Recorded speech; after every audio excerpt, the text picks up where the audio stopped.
If you haven't heard about Anchor, it's the easiest way to make a podcast. Let me explain. For one, it's free. Two, there are a bunch of creation tools that allow you to record and edit your podcast right from your phone or computer. Not only that, Anchor will distribute your podcast for you, so it can be heard on Spotify, Apple Podcasts, and many more places. You can make money from your podcast with no minimum listenership. It's really everything you need to make a podcast in one place. Download the free Anchor app or go to anchor.fm to get started. How's it going, lovebirds? You are now tuned in to the Good Relationships podcast. This is season 2, episode 4, and you know how we do. It's extremely random. So today I'm actually here with my younger brother and my nephew, Caleb and Remy, and he actually has no idea what we're going to talk about, and we're going to go straight into the questions.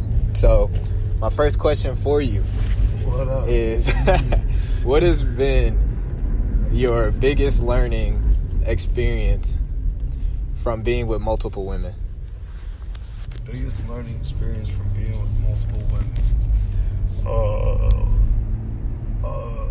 I would say that women aren't play toys, and I take that. It took years of experience along with a lot of people, men and women, letting me know that, women, a lot of times it's all about the game, right? You get in the games like playing chess and checkers and trying to figure out what works and what doesn't work. But when you think about another human being, regardless of sex, in that way, it lowers their value. So for me, women aren't play toys. That is probably the number one thing that I've learned, is women are not play toys at all. So at what point did you really reach that realization? Like, what had to happen for you to realize that? I had my probably wouldn't be Remy. It would be I dealt with a lot of women who have mental health issues, and I guess there's two sides of the coin to that, because I've been the guy who a woman's come to for that sort of like reassurance and self-esteem boost, along with somebody to talk to. But I've also been the dude who's caused a woman to have to do that with someone else, and like looking at it from both perspectives, it took a long time for me to be able to like come to a place where I looked at it from both perspectives. But it's men don't understand the amount of damage that they do to women when they play games with them. Like, what you see is she may be crying, or she may be like, well, this really hurts and stuff like that, but you really don't understand the gravity of what it is that you really just did. You really did just crush someone's world, and where you're like, oh well, it is what it is, oh well, they'll get over it. Like, that's serious. You know what I'm saying? And it's a lot serious to some people than it is others. If she suffers from extreme depression and anxiety, clinical depression and anxiety, you've just set her back in her mental state at least 6 months so that she can recover. It's super.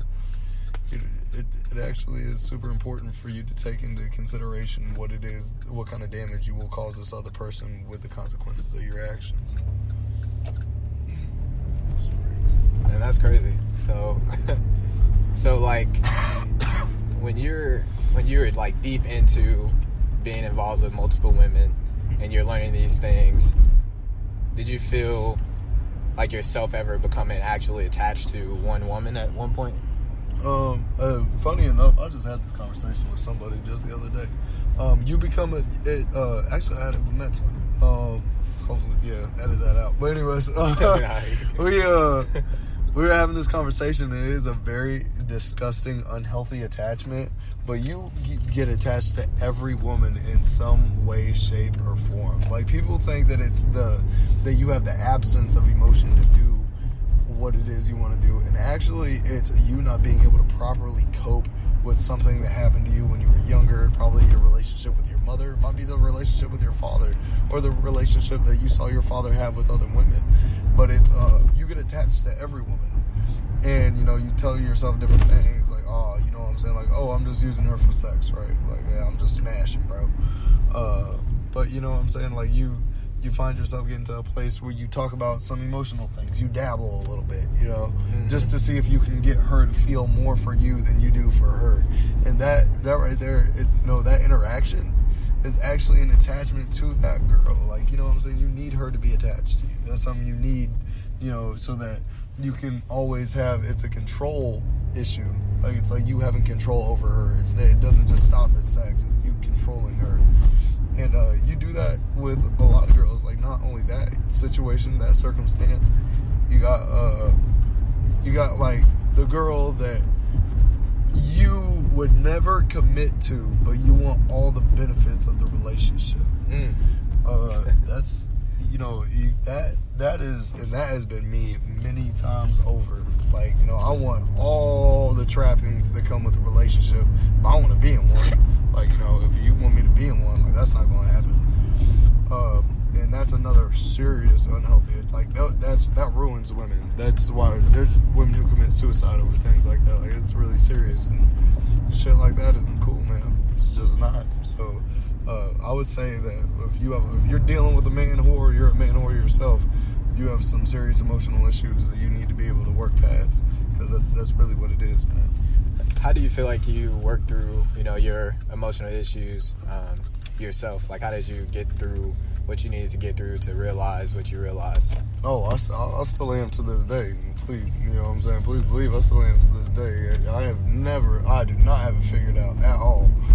But for me to get started on that track, that was probably my son being born, and then, you know, having, you know, my daughter, obviously, just being like, hey, what kind of man do you want to be? Because they're watching. And it took a couple of situations where, you know, my kid's mom would tell me, she'd be like, hey, you know, Paisley's been doing this and she only learned this from you. Or, hey, you know, or seeing my son, I'll do something and he'll immediately do something, the exact same thing. He'll try to imitate it. And seeing that, I mean, kids don't do what it is that you say. Kids do what it is that they see you do, and that's what it is, and that will never change.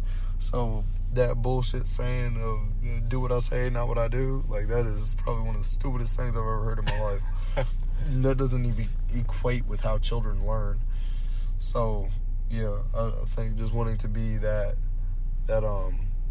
example for them, which is super important. And you can start that. It doesn't even take you having kids to do that. You should be doing that well before you have kids. Like, I'm a little behind the learning curve, but that's something that you should be doing. You should be modeling your life, creating a model life for your children, so that they can, you know, that they have that example, and you're not trying to learn along the way like I am. Okay.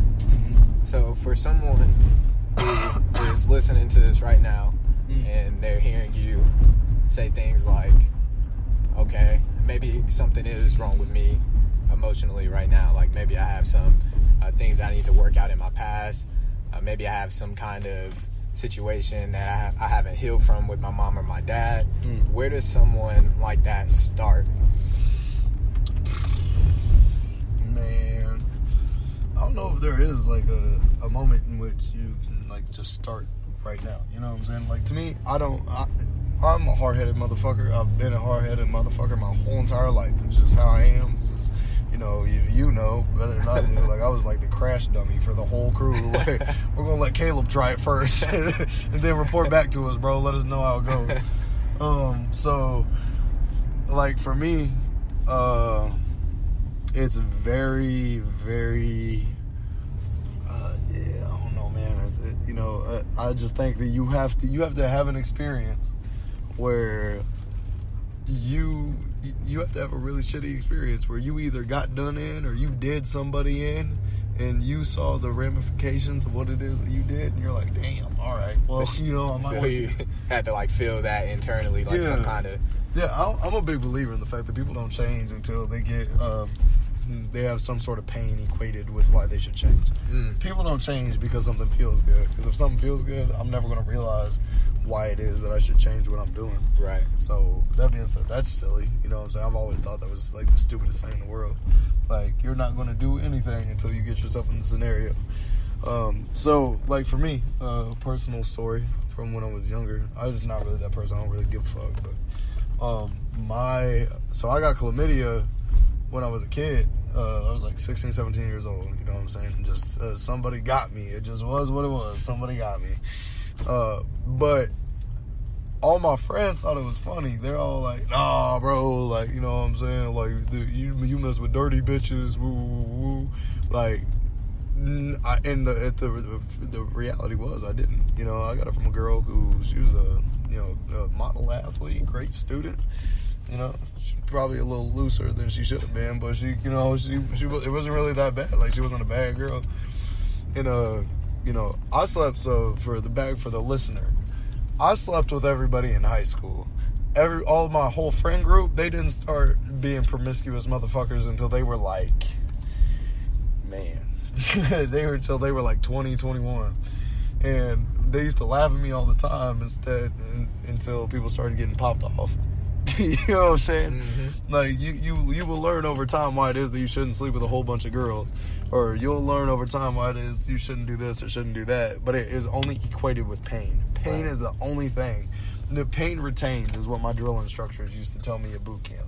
Pain retains. Like, you'll remember a painful experience well before you remember a good one. Oh, shit. Look at that. Yeah.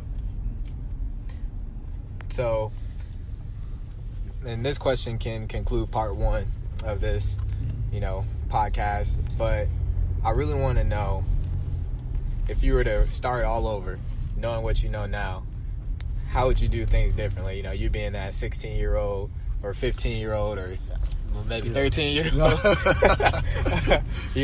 What would you do differently? Oh, I'd be a relationship sort of guy. I would seek out men who were married and in successful relationships and marriages, and I would model myself after them, because you're not cool for sleeping with a whole bunch of girls.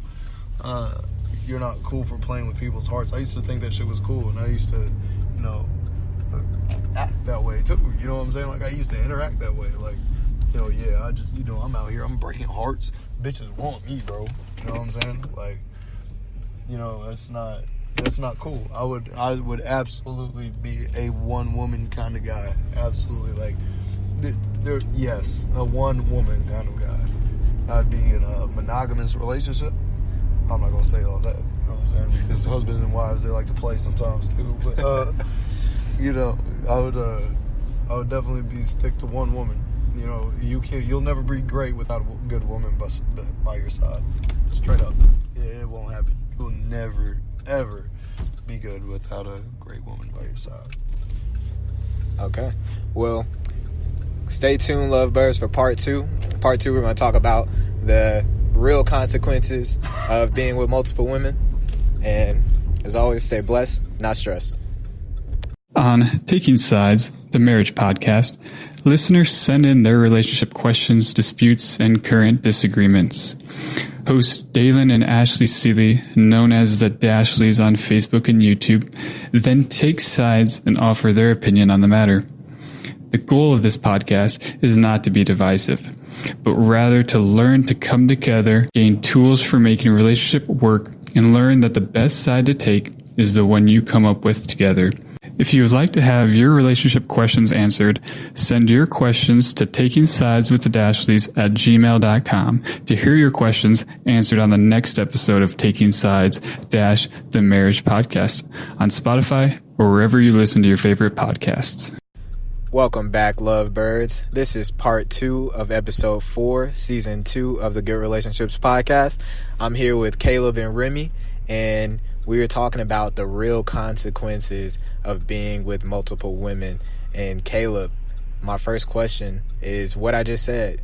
What do you feel like has been not only the biggest consequence that you've gained from being with multiple women, but what's something that you've continued to see with each situation that you've been in?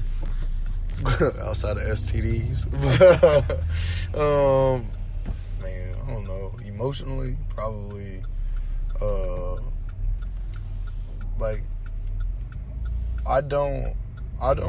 one thing I hate about our generation, right, is that everyone's like, man, I don't trust nobody. Like, no, bro. Like, I trust myself, that's it. And sometimes I don't even trust myself. But, probably not being able to trust women because of being in so many different scenarios and circumstances. I've been with women who are in relationships. I mean, been in this relationship for like 3-4 years. I've been in scenarios where, you know, you're supposed to be talking to somebody else. You guys are all on the gram or on Snapchat talking about how much you love each other, and the whole time, you know, like, I was smashing your girl last night. You know, not being able to trust women because of scenarios like that. Also, you know, myself being hurt, getting cheated on, been cheated on quite a few times. And, you know, not that I didn't deserve it. Probably did deserve it at the time. I'm not a big believer in, you know, oh, if somebody's a cheater, they're a terrible person. No, they cheated for a reason. You had a shortcoming and they found that in someone else. That's what it is. Unpopular opinion, but it is what it is. So, like, for me, probably not being able to trust women. Like, just not being able to trust them, you know, like, legitimately every time, you know, I go to get in a relationship or I feel myself falling for someone, I'll pull back because I'm like, I don't trust you. You know what I'm saying? For all I know, you had somebody else's dick in your mouth last night. You know, it's just you know, really that's what it is, in all honesty. So I know you've told me that you've been in almost every situation that anyone can imagine in terms of relationships. So what's a few situations that you can provide us with that, you know, someone that hasn't been in these situations can possibly understand that it's not something they should get into? You know what I mean? Okay. So I missed out on somebody who could have potentially been the love of my life because I wanted to be a playboy. And, you know, this was when I was about 17, 18 years old. And, you know, who knows? Obviously, who knows? 17, 18 years old, you don't know yourself. But I had a girl who was far beyond her years, that had been through many different life scenarios, you know, she was just a great girl. She was a stand beside you. Like, you know, I'm going to, ride or die type deal. And I passed up on it because I didn't trust her. And now she's about to get married, actually, which is funny. But yeah, when you want to be out here with all these different women doing this and doing that, you will not settle down. That's not how this works. I'm not sure why social media puts it out there like that. Like, oh yeah, I'm gonna just have hoes till the right one comes along. Nah, bro, that's not how it's gonna happen. It's not. You're too invested in too many different areas. You're scattered. You really want to find the one that you're supposed to be with. Don't have any hoes. Don't even have friends that you flirt with. Just cut yourself all the way off from all the pleasure that those kinds of things bring you, and let them come to you. Don't try to grow after them. For real. Like, they'll come to you. Just you give it time. And when I say give it time, I'm not like a couple months. Not even a couple years sometimes. Like, you gotta wait. You gotta make sure that you're the person that you need to be for them to attract the kind of person that you want and that you need. So during that time, I know that you just said that you want to become the kind of person that you want to date, essentially. So what are some things that, you know, the listeners can be doing to work towards that? How can they invest their time to build themselves and grow themselves? Don't have hoes. Read. Get rid of your ego, because it is literally the only thing stopping you from living the life that you want to live is your ego. Work hard. Don't be afraid to be alone. Accept loneliness. It sucks, but accept it. And I would say exercise. Exercise your mind, exercise your body. You have to. What's some like content that you've been, you know, reading? I just got done reading where's that at? I think it might be under your feet. It's a book. But long story short, Ego is the enemy? Ego is the enemy. Ego is the enemy. It absolutely is. It's been my biggest enemy my whole entire life. I'm a very stubborn, hard-headed, sometimes I'm like, man, my shit don't stink type dude. So, yeah, definitely ego is the enemy. I recommend Jocko Willink's, what is that? Discipline Equals Freedom. Who else? The Dichotomy of Leadership by Jocko Willink. That's really good too. But also, working out. I recommend getting into a martial art. It's super important to be able to protect yourself. Don't get into one of the bullshit martial arts.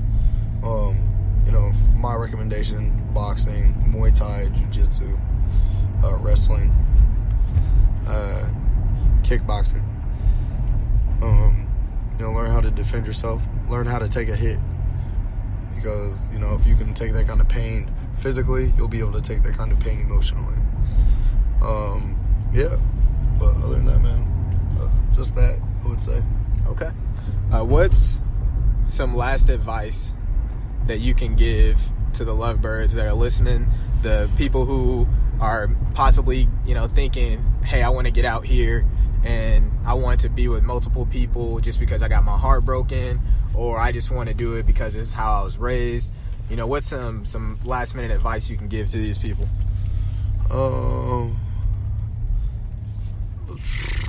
Man, I don't know. I would say, believe in yourself, to have self-confidence. That's the biggest thing. Believe in yourself, have self-confidence. Also, I don't know, man. It's just there's a lot that goes into that. It's like, being able to try to wrap something up in 4 minutes or whatever it is. Take your time. Take your time. Sorry, I'm sick now. But I would say investing in yourself and make sure that you understand what it is you're getting into. If you really want to get into the game of being with multiple people, understand that STDs are a real thing, that having babies are a real thing, that people, if you have a child on the way, I want to let you know right now that children are the single greatest thing that we could ever have. I love kids, man, but you have to understand you're reproducing with another human being, and they have a lot of say in how that child's life goes too. So that's something to keep in mind. Everyone's like, "Oh man, I wear condoms." No, you don't. You're a liar. I know for a fact that everybody is not out here wearing condoms. Also, it's a dangerous game to play, man. For real, it's a dangerous game to play. I don't recommend playing Russian roulette with your life like that, because it really is playing Russian roulette with your life. It's a catch-22, man. You're going to lose. At some point in time, you're going to lose. Whether it be kids, whether it be, STDs, you will, even if it's love, you will miss out. So, my recommendation is to just be a one-woman sort of guy or a one-man sort of woman. I'm not trying to be sexist. Love my ladies out there. Yeah, and stay away from thinking that quantity over quality. It's definitely quality. At the end of the day, you definitely want quality. Okay. Well, thank you again, Caleb, for joining me on this podcast. I know you had no idea that we were doing this. Lovebirds, thank you as always for tuning into the Good Relationships podcast. Make sure you tune in to another real and raw podcast. You never know who is going to be next. You never know what we're going to talk about. And if you yourself want to be featured as a guest on the podcast, feel free to reach out. The links are somewhere in the description. And as always, stay blessed, not stressed.